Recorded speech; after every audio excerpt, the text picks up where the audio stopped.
everybody, it's Uncle Scott back here on the QwerkyReax channel, and you guys asked, so who am I not to deliver? I am bringing Tim back because he was so heavily requested, so I'm just going to get right to it. Tim, welcome back. Uncle Scott, how are you? I am great. So many people were so excited to have you back on the channel. So that's so sweet. Hi, everybody. Thank you. I appreciate that. They just said that your reaction was so genuine, and that immediately they started writing a list of songs that I needed to show you next. Wonderful, good. Before we get to these. Yeah, no, Ren is a blast, as you know. Ren, oh my God, he's great. Is this Ren again? Yes, this will be Ren again, yes. Good. And I'm going to show you the most requested out of all the comments, I think, was, it's called The Tale of Jenny and Screech. So it's 3 songs, but it's all combined in one long video with like little breaks in between. Yeah, you'll see. This is one where a lot of people started to say, like, wow, he really is a storyteller. Like, he kind of has, it harkens back to like minstrels back in like Shakespearean times, who used to just kind of like roll around the streets telling their tales, which I think is kind of like modified into what actors are today and performers are today. So I think this will speak to you on many levels. I will warn that it is a heavier topic. It is about a little bit of like domestic violence, but you'll see it. What I've only seen the one Ren video, which blew me away. It was amazing. So I can't wait to see if he can maintain. Yes, I do not think you'll be disappointed, but I don't want to oversell it. So you and I, as anyone who watches these videos would be able to tell immediately, would be able to talk for an entire hour without getting to the video. So let me get us to the video. Okay. And we'll see what you think. This is Ren, The Tale of Jenny and Screech. I hope you enjoy it.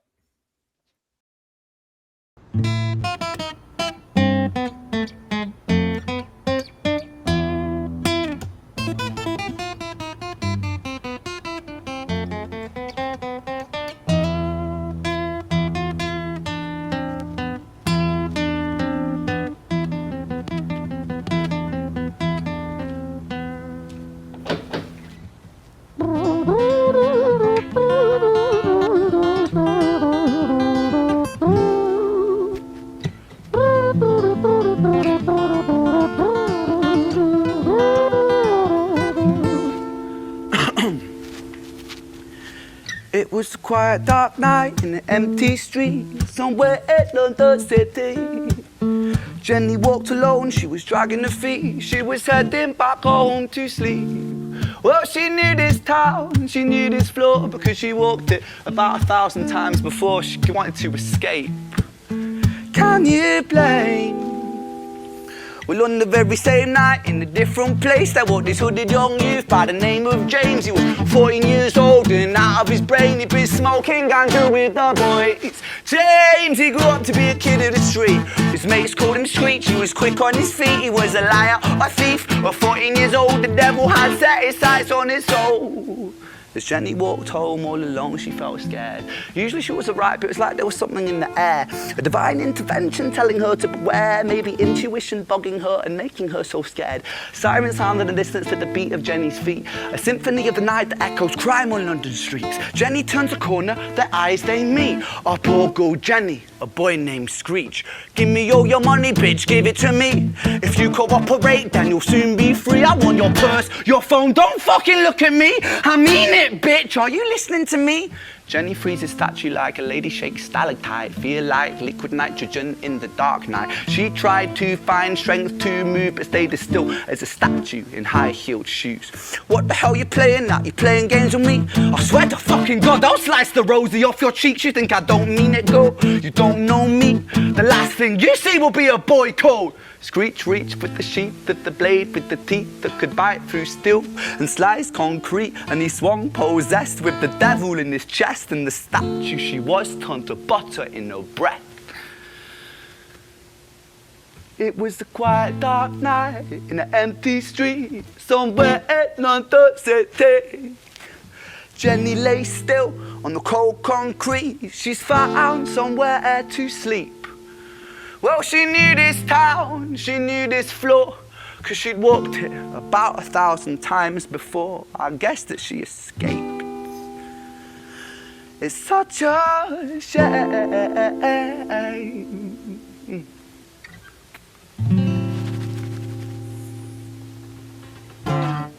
Oh my God. So I mean, firstly, did Screech kill her? Yes. Oh my God. That's kind of what I thought, but oh my God. Wow. Wow, he's so incredible. Firstly, just so descriptive and so, like you said, kind of like a minstrel in that, but wow. He just really blows me away. Yeah, when he does it's basically the idea is that it was a mugging, but she was so scared that she couldn't react. And so he kills her. Wow. For like her money or whatever. Now, do you know where is he from, or where was that? Is that Dublin or I don't know where he's from. I believe he shot that in Brighton. Oh, I know that he does a lot of his stuff in England and obviously in the UK. He's from Wales. Okay. And that's another thing. I'm glad you mentioned that because it reminded me to like point out, like, if you notice, that was a one take. Like, yeah, that was right. Just that's what blows me away with this guy. It's a walking, like that was just a walking performance. Yeah. Like, yeah. And each of these songs is a one take. Like, yeah, right.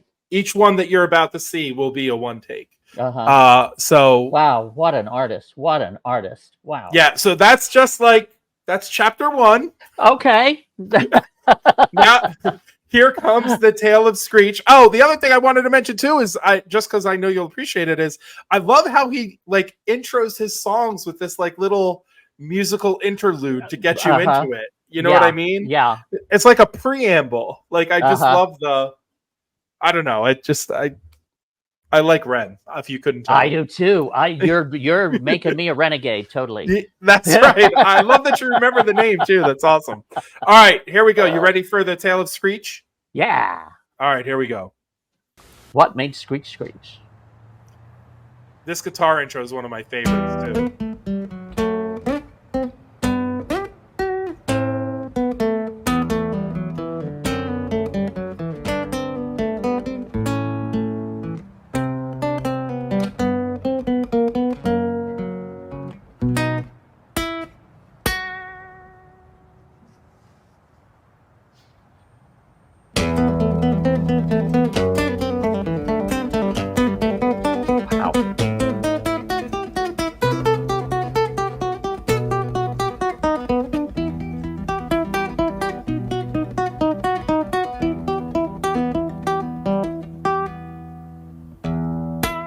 That's just the intro, bro. Wow. Our story, it starts right at the end of the life of poor Jenny, clocked out like Big Ben. This Screech, dear boy, where did he go? He melted into the black night just like snow. Patrick, man, let me in, please open the door. I think I fucked up, Patrick, really fucked up, man, I'm not sure. I got crazy, left this lady lying still on the floor. I think I killed her, Patrick, come on, man, I can't knock no more. But Screech kept on knocking till his knuckles became sore.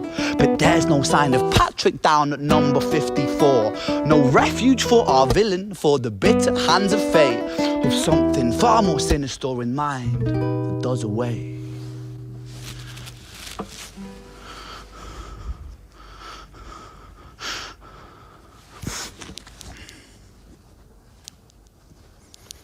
Hey, babe, are you in? Nah, nothing really, I'm just a bit tired, listen. Can I swing around yours for a few moments? I just really miss you, babe. What the fuck do you mean you're busy? You fucking bitch! For fuck's sakes!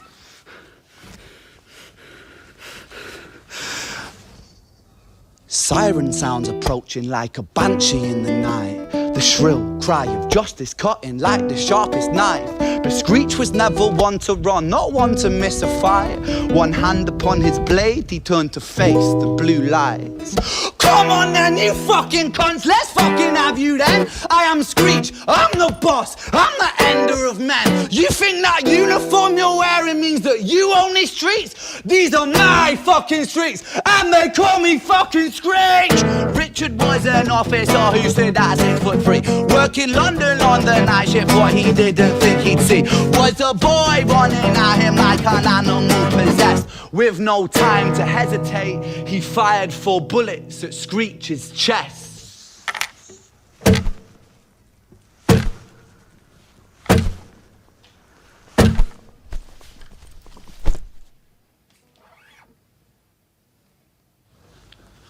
Our story, it ends right at the start. Young Screech and poor Jenny lying one street apart. An officer shaken by the boy that he claimed. 2 bodies lay lifeless, and it's such a shame. It's such a shame.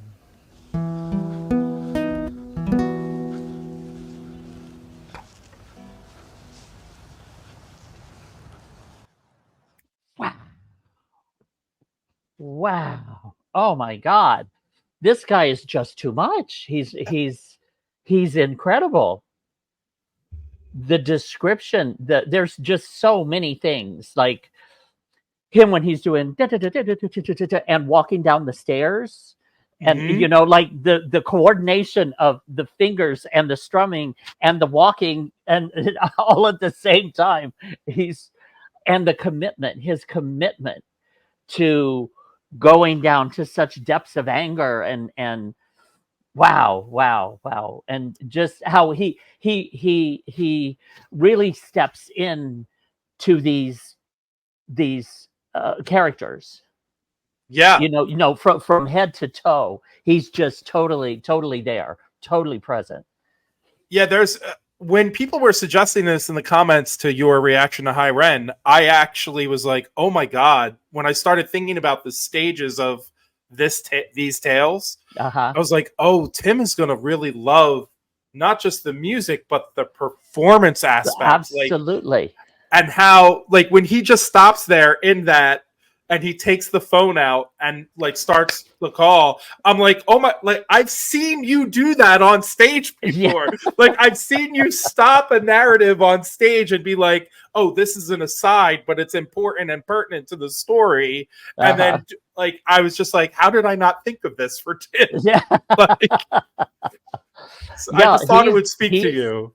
And just, again, the whole, his whole creative process, just from the idea of the song, and then creating the song and creating the characters within that song, and he's just so brilliant. Just the levels are just mind-blowing. So a couple things to mention really quickly before we get to the last chapter here. He basically conjured this story after reading a news report about a mugging. And I don't know all the details of the news report, but I know that it did come from like a slightly true story that he extrapolated into this like amazing thing. Also, he's going to do, I think I mentioned to you in High Ren, like everything he does in a video is intentional. So what you'll see in the next video is like there's a moment where he'll be playing and then he'll look up and look around the room, and it's because he's trying to get you to like notice that like the acoustics in this room rock, don't they? Like he wants you to like hear the, like, are you hearing the difference in the reverb, and are hearing, like, it's all intentional. So it's just really cool. You'll also notice in this next one, because I don't want to stop it unless like you need me to. No, that's fine. But you'll notice at a moment where he will take us back in time, like to like tell us the origin of the story. And he makes that happen with his guitar. Like, it's really, you'll see what I mean. But yeah, I'm excited for you to see this next part. You're also about to see just how good he is at guitar. You'll see what I mean. But anything else you want to say before we get to the final chapter here? Nope. Bring on Ren. You're like, bring it. All right, here we go.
Self-taught.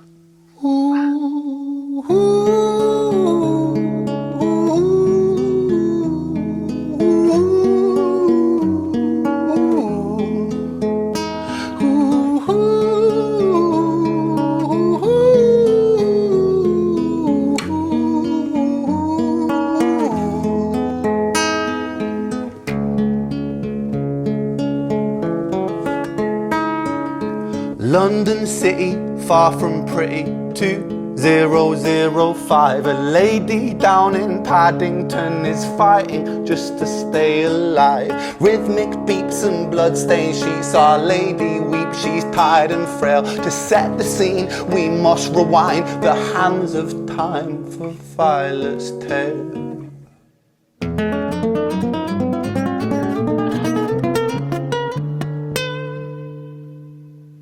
Isn't that so cool? That's incredible.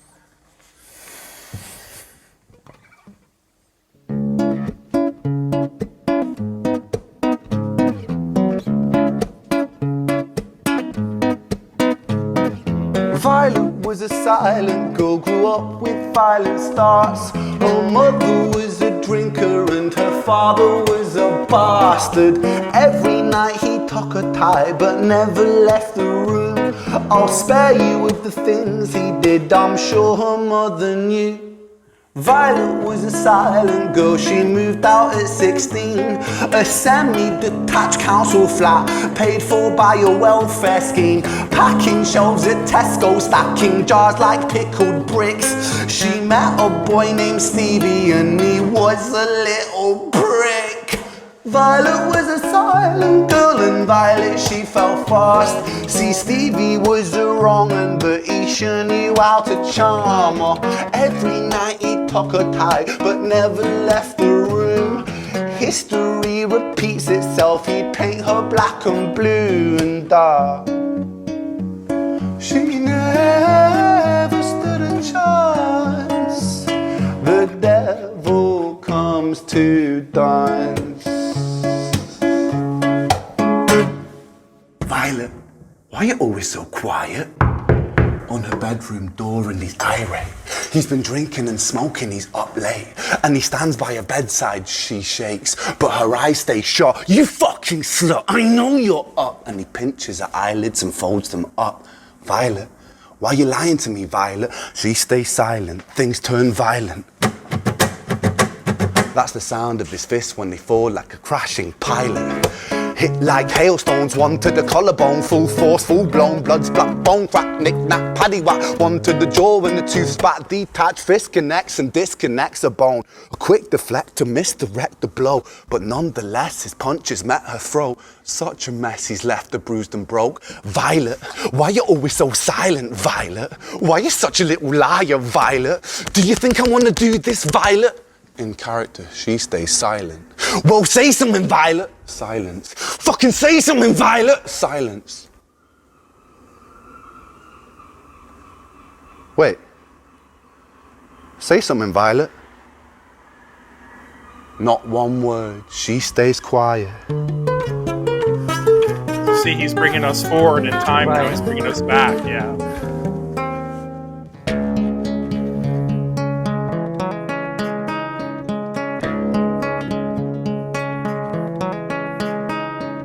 London City, far from pretty, 2005. A lady down in Paddington is fighting just to stay alive. The doctor, in a state of shock, saw something here so very wrong. See, Violet, she was pregnant.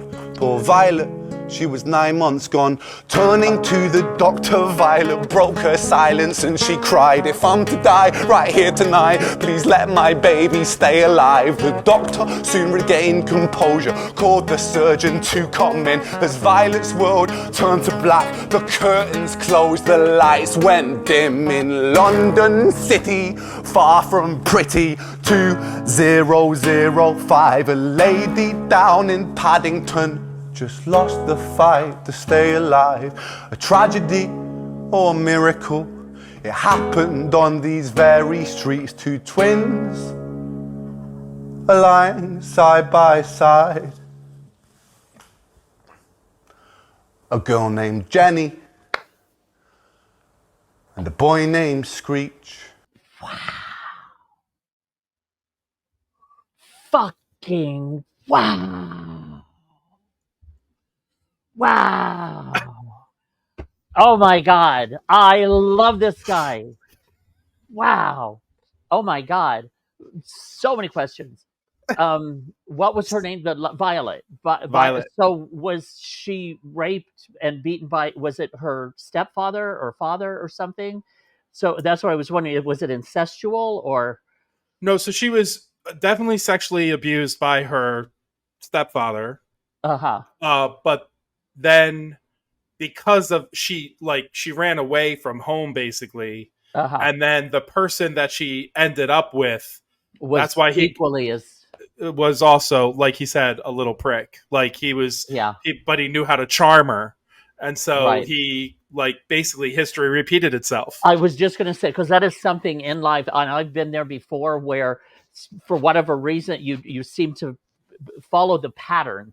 The same pattern, and oh my God, I love this guy. Love this guy.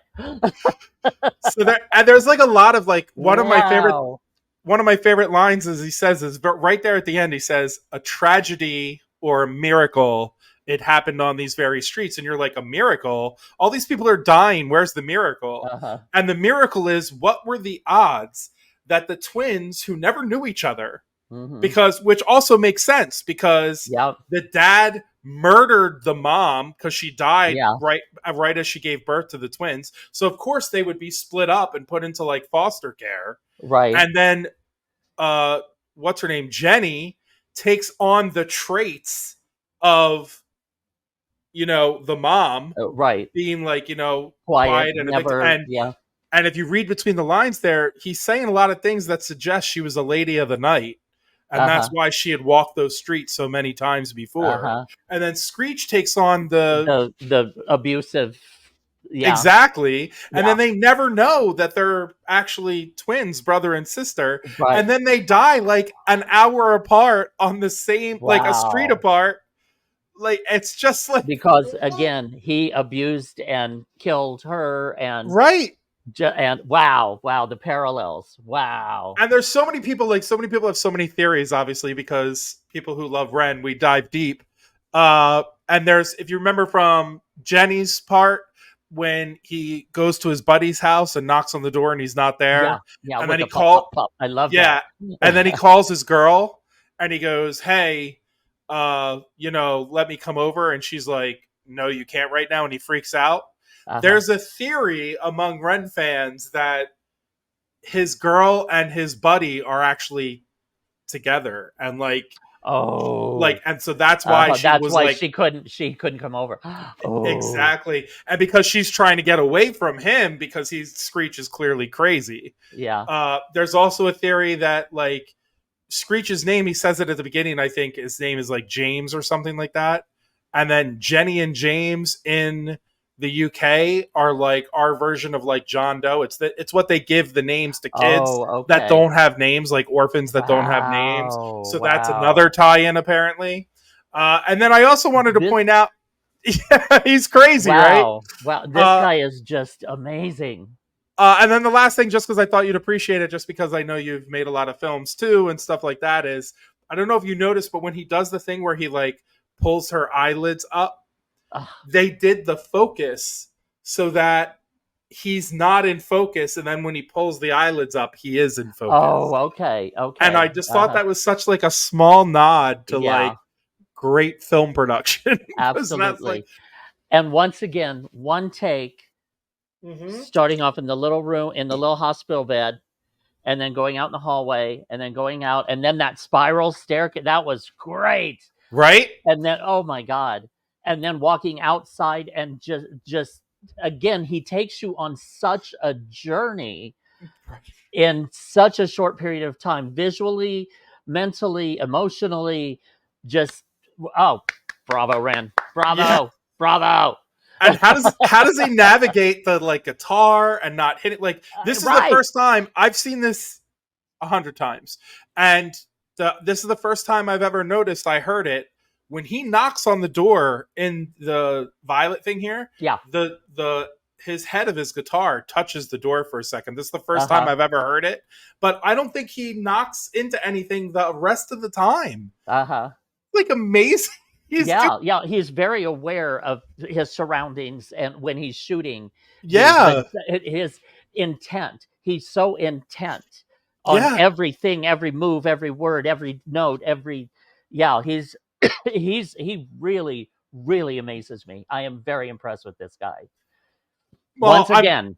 Well, I'm very glad I got to show you another side of him, because I think that, like, he really does just have this, vast plethora of things that he can do. Yeah. He's got an interesting soul that kind of supersedes, or it goes in many different directions, and he can tap into it so well, just of humanity and the light and the dark and the good, the bad, the ugly, the disturbing, and he goes there. He's got the guts and the balls to go there. That's what I like that. I love the way you put it. Because like, and this is especially a thing, like most of his stuff is very like personal stories and like about his health or about how he thinks like what's happening with the world with like politics and money and stuff like that. He has a bunch of songs like that. And then he has a buddy who died when he was younger and another buddy who killed himself when he was younger. So he has songs about that. But like, this has nothing to do with anything other than he saw this story, got inspired, and created a masterpiece. Yes, absolutely. Like, and a fictional account, totally fictional account. It just like, and it just. I say it all the time on this channel. I'm so jealous of good writing. We need more of this in the world. We need more of this in the world. Absolutely. I'm all in. Well, Tim, thank you again for coming back, man. Like, anytime. This is great. I love it. Great. And I'm going to try to show you some more stuff too. So fans of the channel, keep watching, because Tim, as you can tell, is pretty game to check out some of this stuff. So we're going to watch more. So thanks again, Tim. Thanks everybody else for watching. If you made it this far, I appreciate it. And remember, like I always say, don't wait for life to be easy to be happy.